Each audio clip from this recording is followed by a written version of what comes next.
This is White Plains Week, the weekly roundup of White Plains, Westchester, and world news. With John Bailey, editor and publisher of the daily internet newspaper White Plains Citizen Net Reporter, WPCNR.com.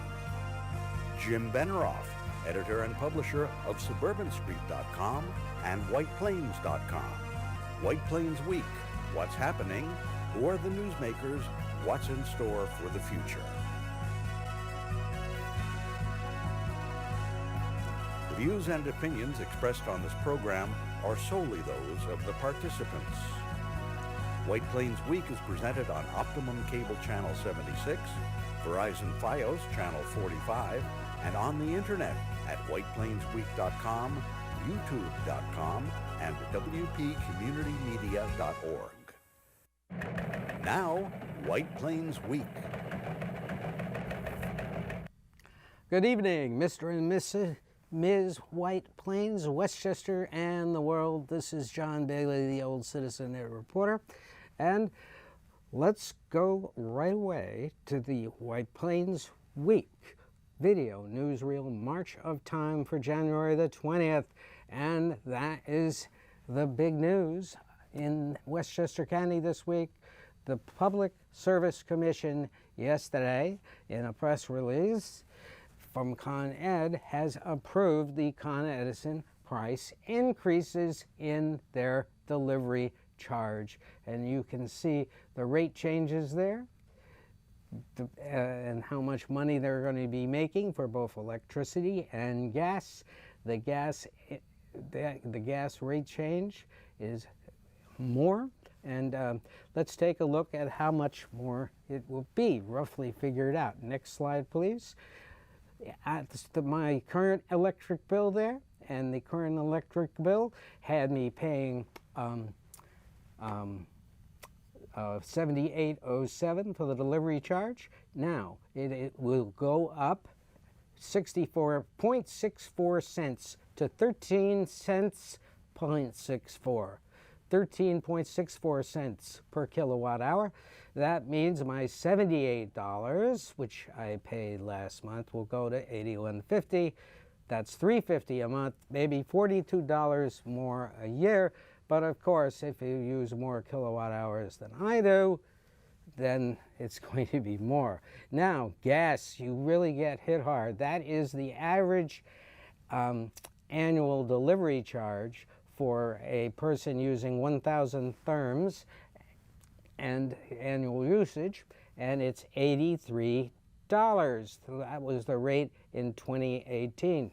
And it would go from $83 up $12 to $95, which 12 times 95 means you'd be paying approximately $1,140 a year. That's just a rough cut because this was not spelled out in Con Ed's release. Perhaps they'll give a more detailed release.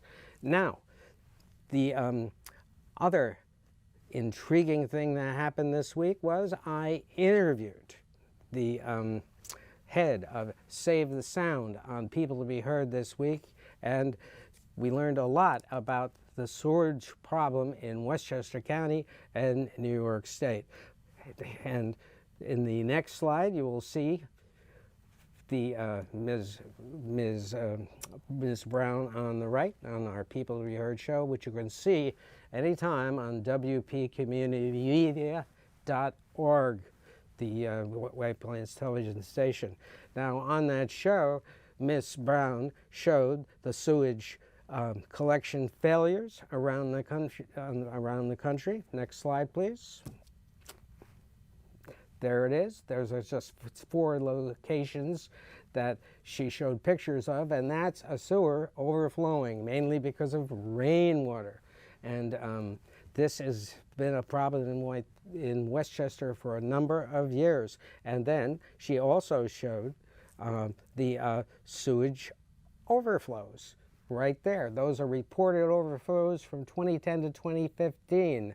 But the most interesting thing is she gave us a look at where things are in cleaning up the sewers and also how much they will cost. Here is Ms. Brown talking about the cost of this cleanup.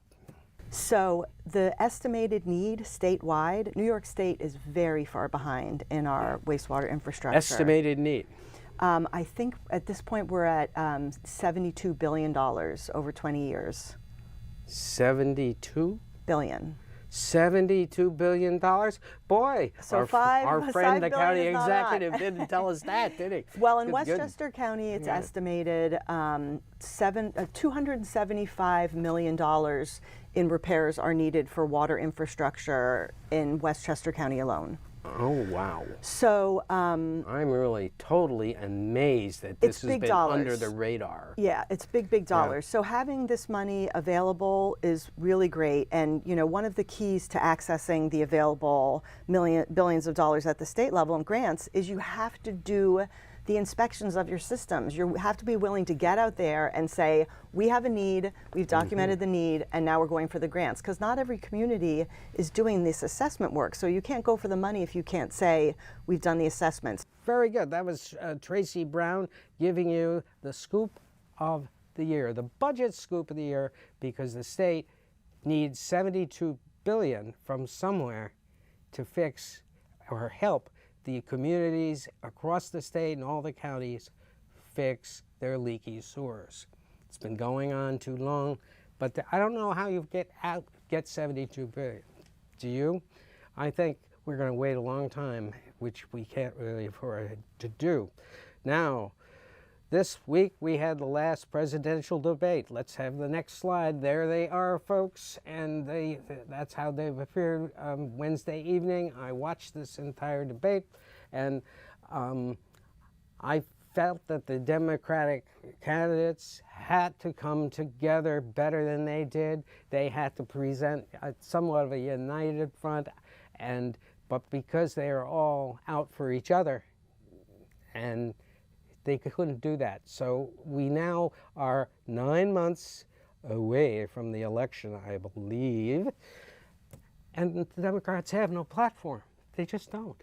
We don't know what they will do, what they will stand for. If they get hung up on the Medicare for all, they have no focus. Now, Paul Feiner wrote a letter to the New York Times on Thursday, and he said that they should each come in with a list of who they would put in various positions and show that they were really more organized than they are. And Mr. Feiner's letter is terrific. I'm going to print it on my site. And it was fascinating. Mr. Feiner sometimes has those moments of clearness in which you say, my God, what a good idea. Nobody is organizing these candidates. Nobody in the Democratic Party is putting up a good front for them and a good strategy for them. They have wasted valuable time. Too many cooks. Now, another big thing happened was the March of the Impeachadores. There we are, folks. The impeachment hearings began, and that is the contingent of the impeachers from the House walking over to the Senate. It is a sad day, and I feel that is a pomp and circumstance thing, because the votes are not there to remove him. The votes are not there. And unless something absolutely extraordinary happens. Now, what I also took from this whole impeachment procedure is this. They are trying to limit witnesses on this trial. Well, that's what they did in the first Adam Bradley trial back in 2010. And they didn't let him call witnesses, and he was convicted by summary judgment. And it's like seeing it again. When you don't allow witnesses to appear to make a case, the case does not get decided in your favor. And that has to be done. It's very unfair not to allow witnesses. And that is the problem I have with this procedure. Now, I now have a situation that I'm going to deliver the first White Plains Week State of the City. And there is the city as it stood yesterday, and clouds are hanging over it, and won't tell you why. First of all, there is a good piece of news. One of the first things to look at is that Winbrook, the second building, is starting to come down, and Jim Kenny shot video for us on this, and here it is.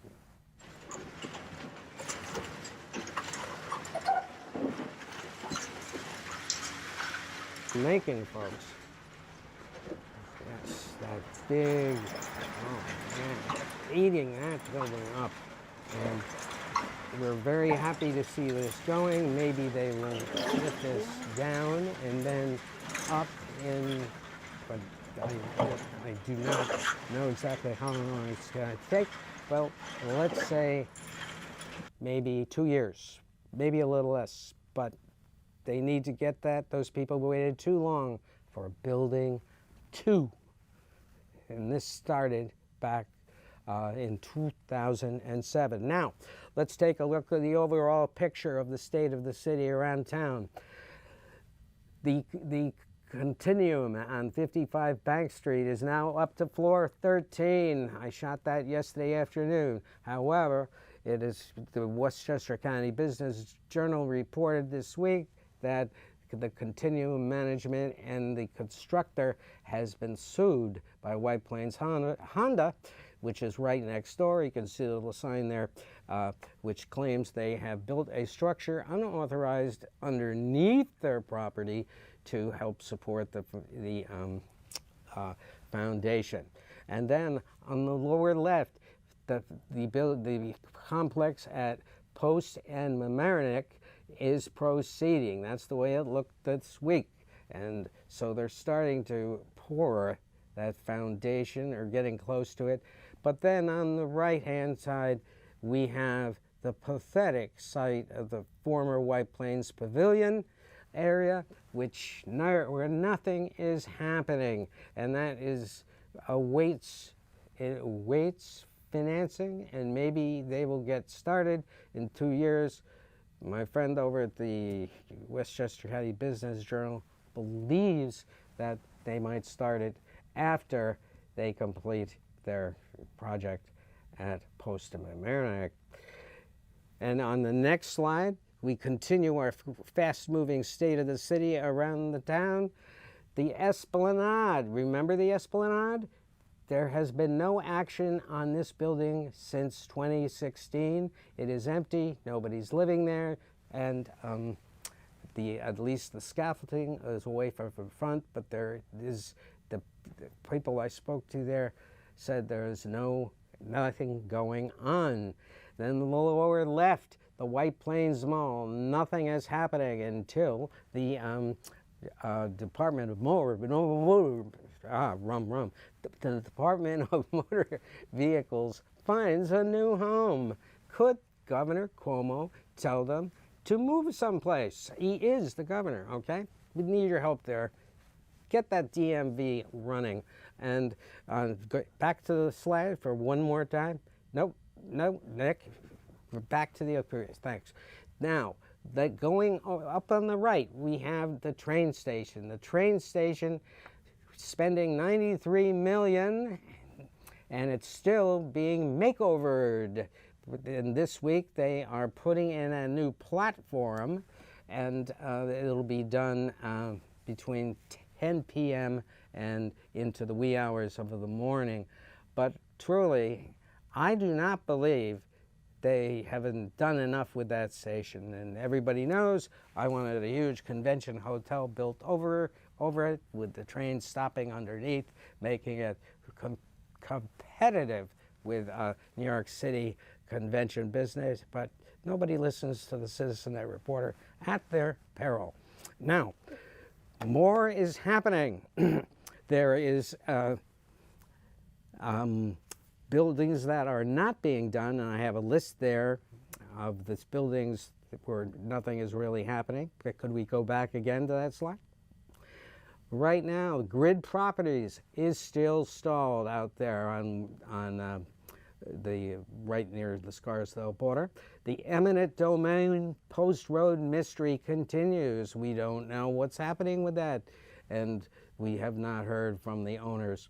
The YMCA, which has been sold, we await demolition of that and construction of new apartments there. 120 Bloomingdale Road is on the way. We'll see how that works. 440 Hamilton, not too much is being done, and good council development off Broadway is languishing due to an environmental issue, and it may languish a while. Now, moving around town, we go to the school district. The school district did a meeting, had a meeting Monday evening, and they talked about their long-range plan for the next 5 years. And this is fascinating because, as you know, they essentially roll over the budget every year. And let's see what happens, what they say. Next slide, please. That is the forecast. This year, they have expenditures of $234 million, and they are behind in their revenues, $2,312,000. In 2021, the budget year, they're starting to consider their revenue, their expenditures seem to be $235 million, but they have a somewhat of a profit. So you can expect, perhaps at this time, of a $235 million budget, up from $227 million this year. That's an $8 million increase. Now, 21-22, it gets more. Once again, you see there's a rollover effect here. $235 million in 2021, up to $244 million in 21-22, and so it goes. 2022 to 2023, we are going to spend $253 million in the school district according to their projections, and in 23 and 24 they are going to spend, we're going to be hitting $262 million. Now this is tremendous growth in the budget, and there are deficits for 21, 22, 2023, and 2004. Those deficits are not good. How they're going to close them as it goes down the road would bother me, and there is a philosophy that we cannot cut budgets. Now, the problem here is that the state is facing a tremendous deficit this year, $6 billion, according to with facts that came out last week, and the $6 billion means that they're not going to probably get the school aid this year that they got last year, when they got a tremendous increase, which really helped a lot of districts. But of course, it was an election year. So there is not going to be an election year this year except for the national level. So now, what other things came out during this meeting? Could we have the next slide? These are some of the facts that were presented during that meeting Monday night, which you can see on the educational channel in White Plains, channel 77 on Cablevision, and channel 46, I believe, on FiOS. Now, upper left-hand corner, we see that the enrollment is predicted to stay steady at approximately 7,000, but the schools are filled to the brim. So if those projections start going off, you're going to have a problem, and they have to start watching that carefully.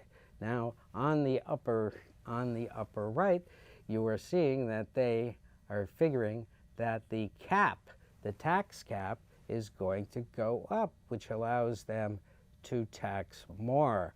So I think despite their very conservative estimates of what taxes would go up in about the 1, 2, 3% range, I think that's really that is not conservative at all. I think it's going to have to be more, but the state is in serious problems. Now, can we have that slide back so we show dates coming up? Yes, the next date to keep in mind is February the 10th, when there will be a presentation of the instructional budget for 2020-2021. And then the preliminary budget will be March the 2nd, and the budget workshop March the 23rd, and so on.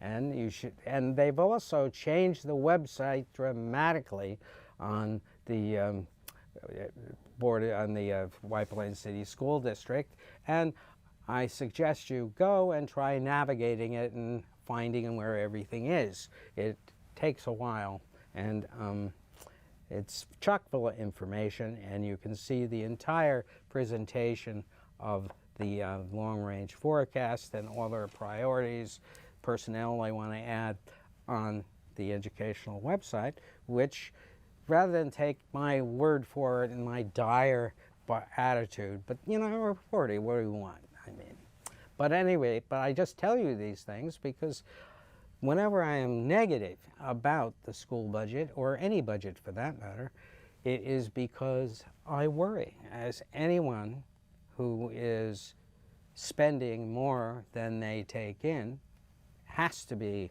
And now, as far as the schools situation is, they predict that the assessment roll for next year is going to be up 1%.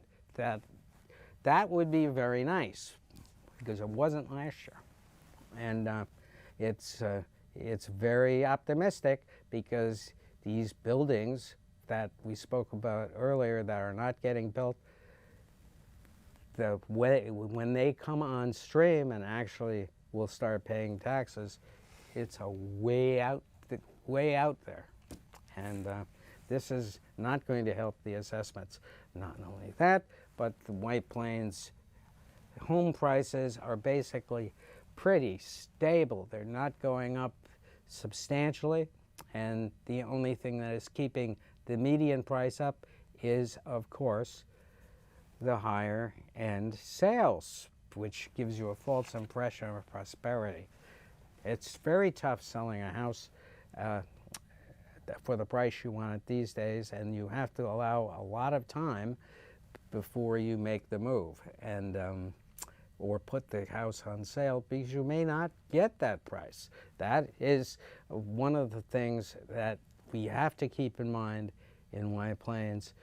As much as we are, I believe, the lowest tax rate in the county on property taxes, we still have to pay it, and it affects us.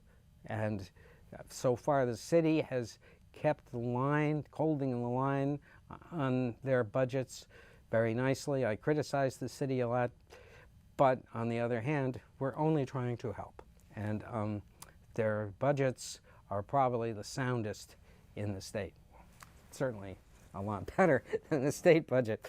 But at any rate, another matter I want to mention about the state of the city is, for the city's own good, they have to really look into the delays on all of these projects.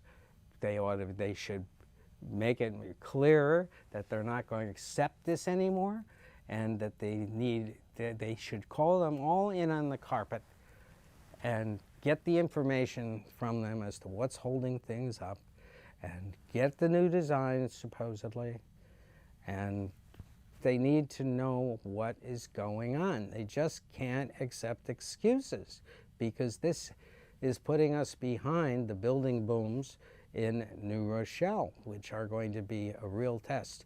However, New Rochelle has its own problems because they haven't prepared for the parking. They just haven't, and they have to reorganize their traffic. But then, so does White Plains. And the other thing that the city really has to tell us more about is what is happening with the Transit District project, because they have not told us what the plans that have been submitted for their city-owned parcels. They have not told us what those plans include.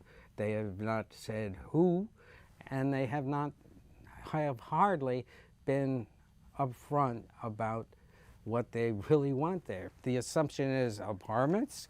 Yeah, right. Well, we've got a lot of apartments that are being built in the city, and none of them are ready, except the very small ones out on the fringe of the city. And this is something that the city has to be much more forthcoming about, because it's going to be critical. It's going to be critical because they can't improve your assessment roll until they're paying taxes. Now, Governor Cuomo rushed New York aid to Puerto Rico after the earthquake this past 5 days. And no matter what you say about Governor Cuomo, he may incorporate Puerto Rico as another part of New York State, because he is the only official who puts his resources where his mouth is.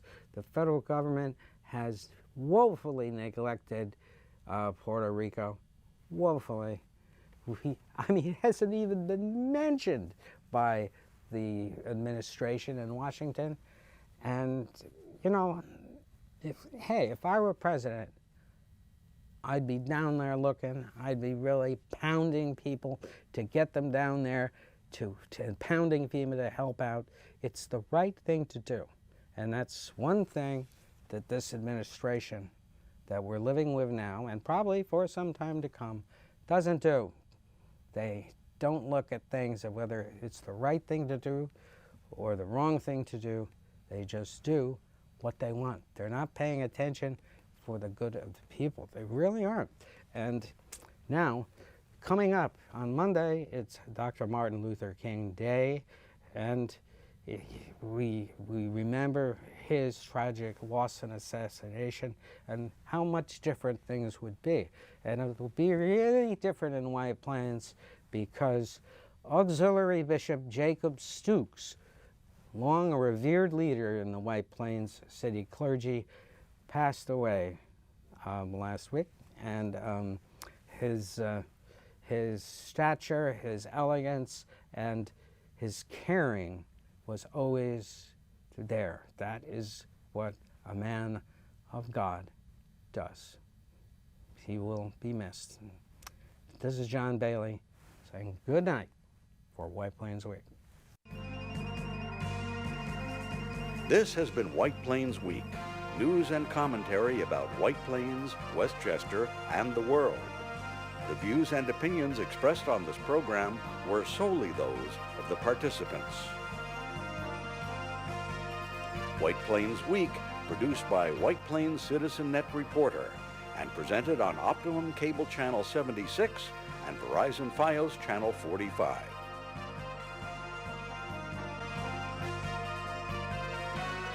You may view White Plains Week anytime on the internet at whiteplainsweek.com, youtube.com, and wpcommunitymedia.org.